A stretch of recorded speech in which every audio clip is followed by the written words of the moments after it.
Hey fam, it's me Aaron for a comic show. I'm back with a fat stack wearing my Image Comics shirt, talking about some Image books. And yes, I will talk about some DC stuff. DC, I've always had an affinity for DC all the way back to childhood because of Justice League International and those characters. So, you know, sometimes I sound like a fanboy with that, but I promise you, I am highly critical of them all the time. And what I talk about is only the stuff that I like. And, you know, could talk crap about it if I wanted to. And then there's some Marvel stuff that I'm going to talk about. So, yeah, awesome. Let's start with Image. We got Velvet by Brubaker and Epting. This is the same team that were together back on Captain America around, you know, Death of Cap and all that.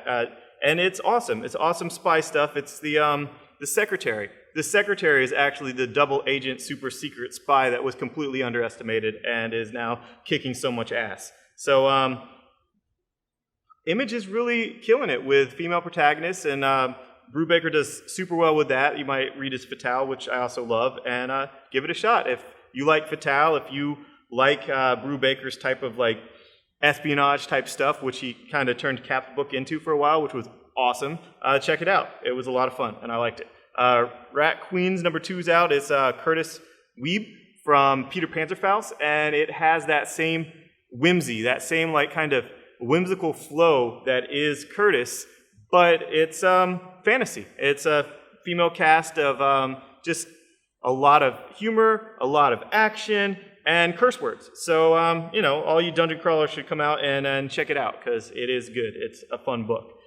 Pretty Deadly, #1. This is one of those books that was announced out of that Image Expo that we're finally getting all these books out that we were excited about. It's Kelly Sue DeConnick, who you guys know from everything, Captain Marvel, all that stuff, and Emma Rios from Emmytown. They live in Portland, they collaborate, and this was pretty freaking awesome. The art is just beautiful. It's a kind of period piece, mystical horror stuff elements in it, and yeah, some cryptically evil female protagonists on a demon-looking horse, and a young girl, and a blind man. And it has all the makings of a nice, like, just a Western with a mashup of horror and mysticism, you know, kind of like Six Gun, but it had its own feel, its own thing, and I really dug it, and I'm excited for more. And obviously the art is beautiful. Just flip through it wherever comics are sold, finer comic book establishments. Sex Criminals #2, this is Fraction at his best. I just love the trade dress, I love the coloring, I love it's, you know, if you're a fan of his Hawkeye, this is his voice when he really lets loose. It's not all the crazy science stuff. It's the more, just the protagonists are like you and me, you know? We just are a big ball of insecurities and neuroses, and we want to have sex, but we're curious, and we feel shame, guilt, and curiosity at the same time. And now there's the dude, and the dude character, some of his history with his first sexual experiences, and what his magic penis can do. And you know, this is what the book is. I'm not making this stuff up. It's fun. Sex criminals, you know, putting the sex back into sex crimes. And they do crimes with their sex powers. And, you know, I like it, you know. I like it. So if that's turning you on, try it out. Moving on to, this is awesome, right? Yeah, you know, like, Samurai Jack, I love this cartoon. It was great. It won awards. It was killed too soon, and now it's back in comic book form, as all good media, you know, whenever a TV show gets canceled that's truly good, it has to continue in comic. It's an unwritten rule now, thanks to Buffy. But we have the Phantom variant cover, which is actually drawn by the writer, Jim Zub actually drew the cover. He didn't draw the interior, and it was fun. I watched the whole Samurai Jack in anticipation for this on Netflix here in the Geek Easy, and I'll be playing that in Marathon tomorrow, so check it out. We're one of the only stores that has the Phantom variant. It's pretty cool, but, you know, it's like Powerpuff Girls. It was really good. It's more of the show. Like, I guess I want more of it. It's been long enough, and check it out. If you were a fan of that, it's good. It gets my seal of approval. Vertigo DC, we have this Essentials issue 1 SANDMAN for $1. So we'll be giving it out free, and it's the harbinger of the SANDMAN #1 that comes out next week. That's going to be huge, and I'm so excited about that. It's awesome, and I'll be giving these out free, so check that out. And the Fables Encyclopedia, it's cool. I like how it's Once Upon a Time here, just kind of like, maybe a dig at Once Upon a Time.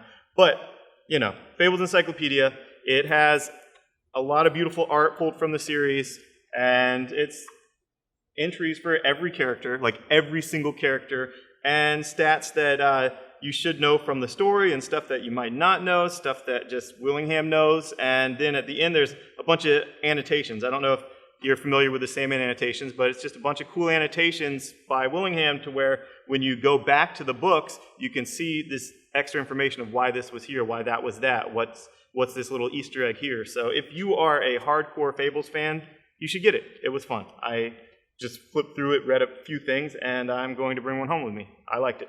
Moving on to DC, and yes, I am a fan of Forever Evil. I've been digging it. This Justice League 24, it's Jeff Johns and Ivan Reis back, that teaming of them that was on Blackest Night. And it opens 25 years ago with the Krypton of the Crime Syndicate universe, Earth 3's Krypton, and just how evil that Jor-Il is, or the House of Ill, the House of Strength. And it felt like the Titanic, with like all the powerful just rushing to get off the Titanic. They're all rushing to get off of Krypton. And as their young son, Kal-El, is being taught in the chamber, it's just this mixed messages of nothing, weakness needs to be destroyed inside and out, that there's only strength matters, this, that, with a backing voice that's, just, you sicken me, I have no confidence in you, you're already a disappointment. So we get that thing of where the people that are truly without empathy, that are truly hateful, that are truly evil, operate out of this sense of insecurity that they don't have what it takes, they're not enough, they've been hurt. And it was pretty cool. I love that. I love, Jor-Il's last words to his wife is "shut up and die." It was awesome. It's like the third page, so you'll like it. And then you have John and Martha Kent, and of course, they're meth heads, And moving on, just a lot of really cool stuff.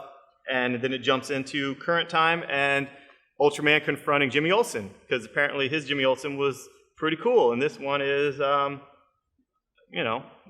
not meeting his expectations. And of course, Lois Lane is Superwoman, and this one has no powers, and that was all fun. And what we ultimately get, which is awesome, which you've probably seen from teaser images and all kinds of stuff, is, the Superman, Captain Marvel, Superman Shazam fight is just played out. I mean, it's been going on forever. It's just like, who cares? They're both good. They're both cheesy, big red cheese, big blue Boy Scout, and they have a little misunderstanding, fight a bit, and it's like, oh, you're just a kid, I'm sorry, I punched you in the face, and it's over. But what about Ultraman versus Black Adam?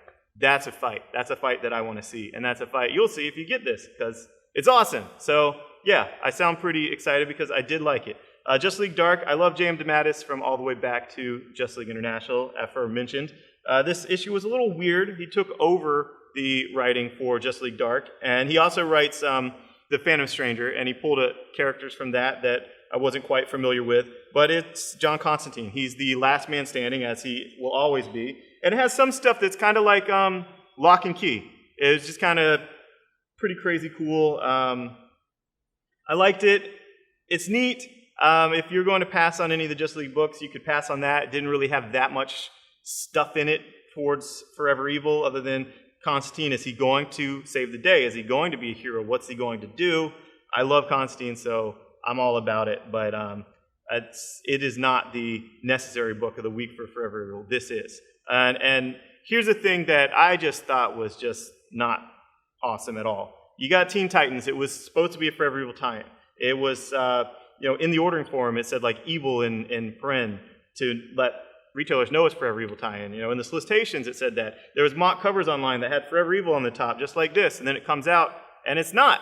And they're all time-tossed and, time and dimension space-tossed from Johnny Quick, and ramifications of Forever Evil, but it's not a tie-in, nothing happened with it. It leads into stuff that isn't Forever Evil, nothing to do with Forever Evil, and I was highly disappointed, as I've been in every issue of Teen Titans since the relaunch. So there, you guys have it. I didn't like that, and it was a DC book. And I hate that weird-ass helmet that Raven wears. I don't like it. Red Lantern's Charles Soule, phenomenal. This is the penultimate issue of Lights Out, and you have Hal Jordan versus Guy Gardner, And Guy Gardner is, of course, my favorite badass, and he's going to kick some ass. And just, Guy was so freaking cool in this issue. I loved it. It was like a love letter that Charles Soule wrote to both Guy Gardner and me. And I like him being the leader of the Red Lanterns. I like what he's doing. I like that he's probably going to be the one to take out Relic. And I like that he's not going to do it for free this time. There's no more gimmies, Hal Jordan. There's no more like, oh, I'm going to team up, let's team up and defeat the Third Army. Let's team up and defeat, whatever. Let's team up and defeat the Necron. How about the Red Lanterns do something, but we're going to get something out of it. We want to get our own sector. I'm sure you've read the solicitations, and I'm just all about it. And it's all concluding in the annual. So I'm really pleased with that and more excited about what's coming and how Charles Soule made Red Lanterns into this book that's just freaking awesome when it was just so dry to me before. It was bloody but dry. And none of the characters really had any real characterization. And he has nods to this in here. It's like, why are you playing with guns? Why are you doing all this armory stuff? You have rings that can make constructs. He's like, I can't light guns. I can't have interest just because I'm a Red Lantern. I mean, come on, characterization, guys. It counts. So I like Lights Out. If you're on the fence with Red Lanterns, seriously, Charles Soule is kicking ass on it. And Marvel, it's hard to talk about much. There's not anything like really new. It's all like pretty much near the end of storylines, so I can't really spoil anything. Battle of Atom came out, the penultimate of that, and the finale is next week in Battle of the Atom Part 2. And it's The Future Comes for the X-Men. And a lot of crazy stuff, a lot of just punching, a lot of fights, a lot of craziness. I'm digging it. Young Avengers, if you've seen out of New York Comic Con, the older Loki stuff, there's fallout of that here, or there's lead up to that. It's here. I'm kind of getting the feeling that Young Avengers might end. I don't know. It's kind of sad, but maybe it'll be relaunched in the all-new Marvel Now for reals. And I love this book. And Uncanny Avengers, love the art, love Rick Remender, love what they're doing here. Can't really say much because they spoil it all. There's the 4 Horsemen of the Apocalypse that are all dead X-Men back, and they're all fighting, and they're all there's betrayals, there's craziness, and I really love it. So that's this week in comics. Kind of a light week. I really dug the Forever Evil Justice League and Samurai Jack. Thanks, guys. Bye-bye. Thanks for watching. Subscribe, click like, thumbs up, all that stuff. Comment, go on Facebook, share the video, whatever you're compelled to do. It's all good. And if you're local, come here. It's fun. Tuesday's trivia, then Agents of S.H.I.E.L.D. This Wednesday, we'll be playing that Samurai Jack marathon and then the new episode of Arrow. Thursday, we have Comics and Comics at night, which is stand-up comedians in a comic shop. It's free, it's fun, it's awesome. Friday nights now nerdy karaoke every Friday, which I thoroughly enjoy and sing, and it's fun and just silly. And then Saturday, we're cleaning up the street as Map Foundation. We clean up the street that the comic shop's on, the street where Triforce Mike was hit on his bike, and we clean that up now because we're a charity. Yay. And that night we'll have a little thank you party for people that helped, and other people can show up and actually pay for drinks, and it'll be fun. Thanks, bye-bye.